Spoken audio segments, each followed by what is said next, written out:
Hello అండి. పల్లీలు shop నుంచి తీసుకురాగానే ఇలా వేయించేసుకుని బాగా మనం ఒక డబ్బాలో పోసుకుంటే చక్కగా పాడవకుండా ఉంటాయండి. అట్లాగే సాయంత్రం పూట మనం స్నాక్స్లాగా కూడా తినొచ్చు. వీటిని బాగా వేయించేసుకోవాలి చక్కగా మాడకుండా.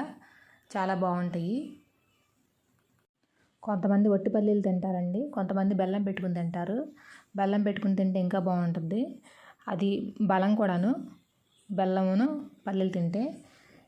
ఇది మధ్యాహ్నం వీడియో. గోంగూర పప్పు చేశానండి, వడియాలు గోంగూర పప్పు వీడియో మా పల్లె రుచి ఛానల్లో పోస్ట్ చేస్తాను.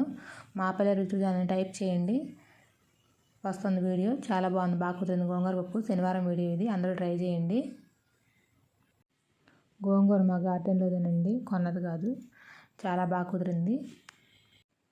టేస్ట్ కూడా అంతే అద్భుతంగా ఉంటుంది. పప్పులో కొంచెం నెయ్యి వేసుకుంటే చాలా బాగుంటుంది.